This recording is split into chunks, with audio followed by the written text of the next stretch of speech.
Thank you Bang Radit Timothy atas Ronald jauh-jauh datang ke kantor gua. Makasih udah mau jauh-jauh ke sini thank you lo loh. Bang udah diundang ke kantornya. Sama-sama.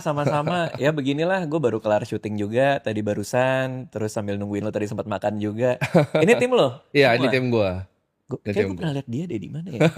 Ada di konten lo gak sih? Ada. Yang Kadang dia sering pakai muncul. jam apa gitu? Dia ngonten juga kadang soalnya. Yang lo jamnya kenapa gitu ya? Oh jamnya kebalik. Ini baru semua nih. Ini udah lama semua mereka sama gua udah lama banget. Yang di itu, yang di Ronald Capital itu. Dari zaman Ternak Uang dulu udah lama banget. Oh Editor-editor iya. gua, iya. Udah Senang deh ketemu bertahun-tahun. lo lagi setelah bertahun-tahun. Iya, Banyak yang berubah ya dalam hidup banyak lo ya. banyak yang berubah. 7 tahun kayaknya kita 7 tahun ketemu. ya. Iya. Terakhir itu 1M kan. Masih kecil gue itu. Kayak lah 18 tahun ya waktu itu ya. Gak tahu Masih deh, kecil kayak ya. segitu. 18 Sekarang tahun. udah triliun lo. Waduh. Timothy Ronald. Jadi kali ini Ayo. mungkin Bang Radit itu udah pernah keluarin sisi, gue sempat lihat beberapa juga kan, sisi dari personal finance dan investingnya. Kalau misalnya sisi komedian mungkin udah banyak banget dibahas. Dari Heeh. segi mungkin bisnis kreatif juga banyak dibahas. Tapi kali ini gue pengen lebih bahas tentang investment Bang. Boleh Dan aja. personal finance. Kapan ibaratnya Bang Radit kan pernah cerita waktu itu di salah satu konten, dan waktu pas ketemu gue Bang Radit Hmm. pernah bilang bahwa Bang Radit itu di brainwash waktu kuliah. Heeh. Jadi tentang personal finance, jadi ada mindset untuk nabung terus untuk punya yang namanya dana pensiun ini. Oh iya, jadi gua kan dulu kuliah finance. Di kuliah finance itu banyak banyak prinsip-prinsip yang gue dapetin melalui dosen-dosen gue. eh Aneh banget kalau pas gue kuliah dulu, kan gue kuliah di luar ya. Itu kelasnya satu lecture sama satu apa dua tutorial. Jadi ada satu lecture gede gitu. Lecture lecture gede gue datang, dosen yang ngajarin, sama itu ada kelas yang kecil-kecil. Nah, jadi kita jarang ketemu dosennya, jadi cuma di kelas lecture itu. Tapi setiap omongan dosen gue pas gue kuliah dulu, itu banyak yang nempel di gue. Salah satunya konsep opportunity cost, yang gara-gara itu gue jadi jarang nongkrong. Jadi gue tuh banyak ke brainwash sama dosen-dosen gue di sana. Konsep group think dari kelas perilaku organisasi, yang kalau tim lo kerjaannya cuman bilang bagus doang, itu artinya ada yang tidak beres di tim. Itu nempel sampai hari ini, gue aplikasikan ke kantor gue. Jadi orang harus ngekritik terus terhadap apa yang gue lakuin. Termasuk salah satunya adalah konsep future value of money tadi gitu, bahwa semakin lama tergerus inflasi, apa yang kita taruh di investment itu bisa berlipat ganda di masa depan. Ya lumayan sih, termasuk salah satunya itu yang gue ke brainwash. Kapan Bang Radit sadar bahwa uang ini bisa jadi alat untuk kebebasan dengan tadi punya future value tadi gitu loh. Dengan konsepnya kan belajar bahwa uang di masa sekarang ini lebih berharga sebenarnya kan dibanding Iya, masa iya, depan. iya, iya. Kapan Bang Radit sadar bahwa oh ini uang tuh bisa buat freedom loh gitu.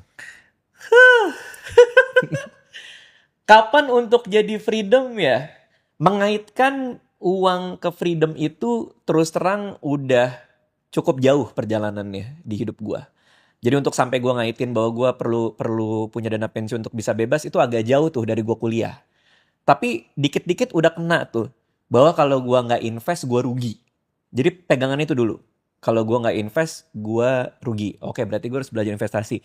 Dari situ pelan-pelan tuh, bahwa investasi itu buat apa, alokasinya kemana. Baru akhirnya ketemu bahwa untuk bisa mendapatkan kebebasan di masa tua nanti, kita harus punya dana pensiun. Jadi cukup panjang.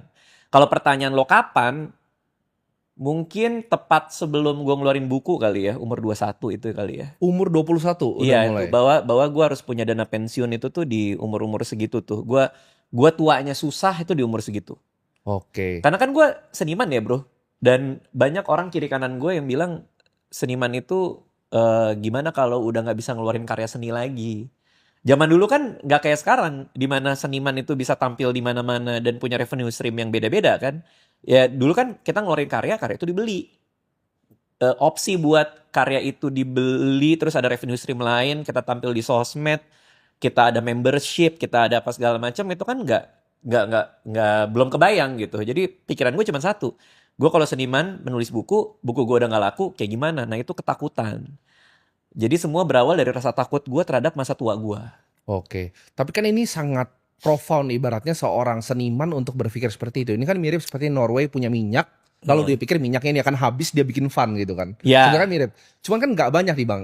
Ibaratnya bahkan pengusaha tuh banyak yang nggak kesini yang gua Oh ya, lihat. emang ya? Iya, banyak kan pengusaha misal dia invest terus di bisnis sampai akhirnya bisnisnya bangkrut, terus tuanya biasanya susah. Patternnya kan banyak yang begitu bahkan.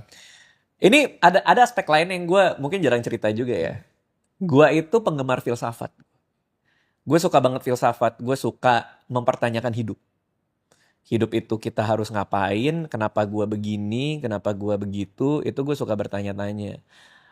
Kalau kata salah satu filsuf lama tuh a mind love itu apa di orang yang hidup yang tidak ya, orang yang hidupnya tidak mengeksaminasi apa ya, examine itu apa sih, memperhatikan, melihat lah gitu ya. Menganalisa. Hidup yang tidak dianalisa adalah hidup yang tidak worth it untuk dijalani. Jadi gue suka menganalisa begitu banyak hal, mempertanyakan banyak hal, sehingga gue mulai bertanya-tanya sampai berapa lama gue bisa punya karir menulis. Tuanya gue nanti kayak gimana? Apakah gue akan baik-baik saja ketika masa tua nanti? Nah, karena biasa bertanya itu bro, makanya lahirlah ketakutan-ketakutan itu. Mungkin orang-orang lain di luar sana nggak punya habit bertanya-tanya itu. Nggak punya habit yang mungkin kata lo ada pengusaha lo kenal, mungkin nggak punya habit untuk bertanya aja gitu. Oke. Mungkin pengusaha yang lo kenal punya banyak kegiatan. Oke. Kegiatan gue kan sedikit. Jadi gue kebiasaan ngelamun, bengong. Karena kebiasaan ngelamun dan bengong itu, pikiran wander around, ngawang-ngawang segala macam. Muncullah pertanyaan-pertanyaan soal masa tua apa segala macam. Baru ketakutan, menjawab ketakutan itu ya harus ngumpulin dana pensiun gitu. Nah, itu kan sebenarnya partnernya Buffett yaitu Munger selalu bilang bahwa hal yang dilakukan adalah selalu sitting dan think kan, selalu duduk dan berpikir. Bang Radit kan suka berpikir waktu itu. Nah, gue pernah dengar konsep yang Bang Radit cerita waktu itu. Ini udah lumayan lama tentang minimalisme. Ya. Di mana Bang Radit itu minimalisme kan bukan berarti kita pelit gitu kan, tapi kita buy something yang meaningful. Nah itu dapat mindsetnya dari mana? Ketika kita mau beli barang nih bukan untuk impress orang lain, hanya untuk diri kita sendiri. Itu pertama belajar konsepnya di mana Bang? Pertanyaan-pertanyaan lu tuh membuat gue mikir juga sih, karena kapan ya? Gue tuh bener-bener mengembrace minimalismenya itu tuh mungkin di umur-umur yang nggak terlalu muda sih sebenarnya untuk benar-benar fully embrace. Tapi dulu itu gue selalu dikasih tahu sama orang tua gue untuk tidak pernah menakar sesuatu dari uang. Kayak temen, gue kan hidupnya privilege banget bro. Orang tua gue berkecupan lah, sehingga hidup gue berkecukupan juga. Cuman teman-teman gue kayak misalnya ada tukang AC main ke rumah, gue kenalan sama anaknya, gue nginep di rumah anak tukang AC yang kebetulan juga tetangga, maksudnya masih ada kompleks sebelah rumah gue.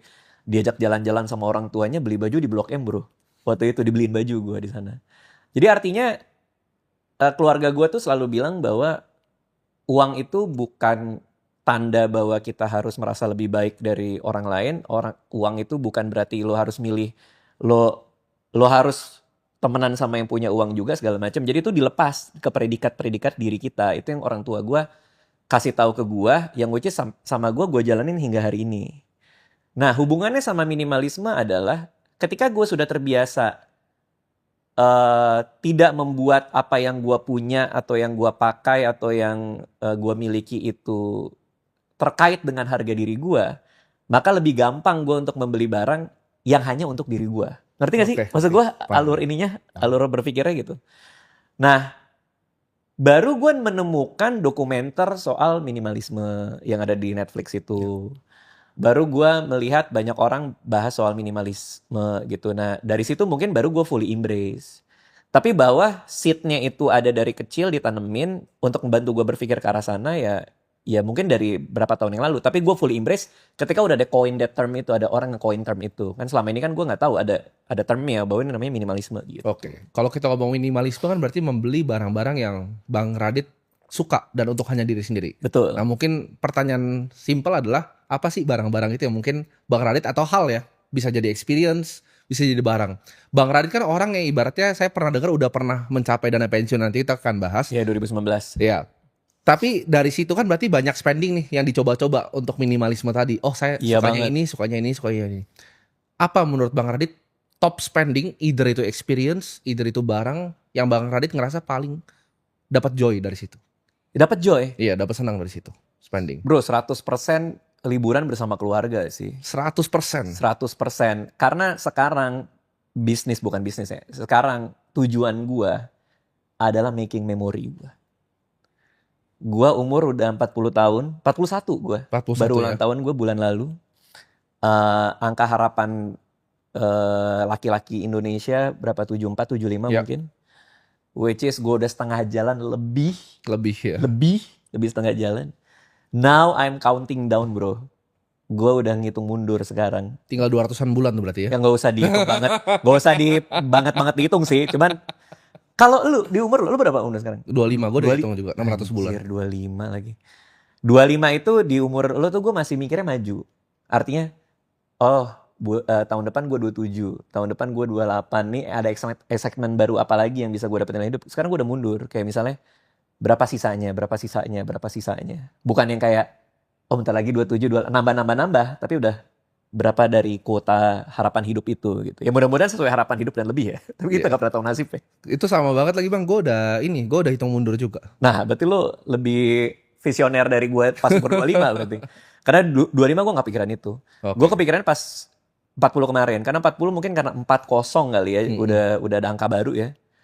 Kepikiran. Nah sehingga sekarang pertanyaan gue adalah di waktu yang sudah dihitung mundur itu apa yang mau gue lakuin dengan uang gue. Oke. Nah ternyata gue nemu jawabannya, gue harus making memory. Lebih konkretnya lagi, gue harus making story. Gue harus bikin cerita. Jadi sekarang fokus gue adalah di cerita apa yang bisa gue dapat dari barang yang gue beli. Cerita apa yang bisa gue dapat dari uang yang gue spend untuk pengalaman atau apapun. Maka kemarin gue habis liburan bro akhir tahun. Sama anak-anak gue kita ke Singapura. Saya sempat lihat. Hah? Ada beli jam juga kan? Beli strap. Oh beli strap. Lo kasih api-api itu ya gue kan. Beli strap. Wah itu gue memanfaatkan waktu gue. Karena memori jadi keisi gitu. Gue bonding sama anak gue segala macem. Dan buat anak gue itu jadi memori yang masuk ke kepala mereka. Gue mau suatu hari kalau gue udah meninggal dunia. Mereka bisa cerita bahwa dulu sempat liburan sama papa kesini. Papa pernah kayak gini segala macem. Begitupun juga istri gue bisa punya memori soal gue. Jadi sekarang gue in business of making memory yang bagus-bagus buat diri gue sih. Coba kita tarik mungkin dari memori tadi ya. Memori tadi kan ini minimalisme kan about spending di apa yang kita suka. Contoh kita mungkin pakai salah satu idola gue, Warren Buffett kan dari dulu. Buffett itu selalu bilang bahwa semua yang dia lakukan tuh sama. Tapi ada satu hal yang dia tuh mungkin lakuin beda dibanding orang lain. Yaitu travel. Karena dia nggak bisa nunggu di bandara. Of course dia Warren Buffett, dia nggak bisa nunggu di bandara. Nah ini ada lifestyle inflationnya nggak Bang? Kalau misalnya tadi kita ngomong minimalisme, dari awalnya mungkin nyaman naik ekonomi nih ke Singapura. Sekarang mungkin udah nggak mau kok, karena mungkin Bang Radit banyak yang kenal, banyak yang tahu, banyak yang minta foto. Mungkin bisnis habis itu naik ke first class atau mungkin jadi charter. Ini kira-kira gimana Bang? Transisinya nih, apakah uang itu bisa dipakai untuk ke sana? Oke. Ini gue dapat dari buku I Will Teach You How to Get Rich dari Ramit Sethi. Dia ada konsep yang namanya money dial. Jadi gue orangnya cukup sangat mikir kalau mau spending. Jadi barang-barang yang gue pakai sekarang ini celana udah lama banget. Sepatu dibeliin sama Anissa. Kaos akhirnya gue baru beli di Singapura nih gue. Gue beli 5 warna putih juga. Gantiin kaos-kaos Uniqlo gue yang udah mulai kuning. Waduh sama lagi, gue hitam Uniqlo semua. Bagus hitam tuh. Jadi gak terlalu kelihatan kalau ini kan ya. Nah jadi gue tuh sangat mikirin, ini celana ini udah, gue entah berapa lama nih. Ini umurnya udah lama banget, udah 8 tahun lebih kali. Jadi gue sangat mikir kalau untuk spending. Nah si Ramit Sethi argumennya dia adalah, you have to have that one money dial. Yang lo pencet, gitu lo gak mikir. Karena mau gak mau lo harus nikmatin duit lo kan. Nah akhirnya karena tadi gue pengen bikin memori sama keluarga gue, maka money dial itu adalah segala hal yang untuk bikin memori itu, which is traveling tadi bersama keluarga, experience bersama keluarga gue. Itu yang gue pencet, nah nyambung ke lo, inflationnya dari mana? Gue akan spending sebanyak-banyaknya supaya memorinya enak dan kita nyaman ketika ngelakuin memori itu. Oke. Artinya business class ketika gue bersama anak-anak gue gitu. Dulu tuh bercandaan gue sama Anissa tuh, aku nanti kalau misalnya jadi orang tua, anak tuh harus di ekonomi, kita di bisnis gitu. Gak mau, mereka harus di bisnis juga, tapi gak bisa bro, kalau udah punya anak gak bisa bro. Bro itu semua beda, kenyataan tuh berubah semua. Hotel harus yang enak, Iya. pakai taksi kemana-mana, nggak mikir. Iya. Nah, ketika baru gue selesai ngitung nih, Iya. liburan kemarin nih, ternyata hampir 1,5 kali lipat dari budget yang gue siapin. Oke. Tapi ya udah, gitu. Oke, jadi money dialogue khusus di traveling. Kalau kita mungkin pindah dari experience ke barang, ada nggak kira-kira satu barang yang menurut Bang Radit tuh oke paling valuable? Ini nggak se-valuable memory, cuman ini valuable untuk Bang Radit. Valuable itu dari sisi harga atau Happiness. dari happiness. Ada satu game yang gue mainin, namanya Path of Exile. Ini yang orang ngelihat worth it apa enggak ya? Gue bicara dari sudut pandang itu aja ya. Si Anissa kan suka belanja baju lah ya. Dia juga tahu gue jarang belanja baju juga kan. Jadi ada satu baju bro di game Path of Exile itu Armor. Itu kan game free. Gue beli harga 5 juta. Baju digital. Terus Anissa ngelihat kan, kamu beli apa itu? Beli armor baju itu namanya armornya Kitafa bro. Udah nggak ada lagi tuh, limited tuh. Dia ada api-apinya gitu. Ini kelihatan culun banget ya. Terus beli berapa? 5 juta. Mahal banget, baju nggak bisa dipakai segala macam. Tapi buat gua itu valuable banget buat gua. Oke, paham. Kenapa? Karena gue bisa pakai baju Kitafa itu, terus gue berdiri di town hall-nya, town center-nya. Nanti orang-orang random ngelewatin gue terus ngechat, nice armor bro. Dia cabut. Nah, argumen lain kenapa gue beli, jadi karena ini game gratis, itu developernya juga developer kecil di New Zealand apa Australia gitu. Nah dia bikin supporter pack bro. Jadi supporter pack itu ada yang cuma 100 ribu, 500 ribu, ada yang paling mahal 5 juta. Nah gue beli yang paling mahal. Jadi gue bayar buat support mereka dapat 5 juta. Sebagai timbal baliknya mereka ngasih gue armor. Oke. Jadi, nah gue suka spending yang kayak gitu. Oke. Yang ada story-nya, yang ada nilainya, dan gue bisa ngerasain ini worth it apa nggak buat gue. Oke. Siapa yang ngerasa itu worth it 5 juta? Armor buat di game doang nggak bisa dipakai kemana-mana. Tapi kalau buat gue, itu termasuk yang paling valuable buat gue. Oke.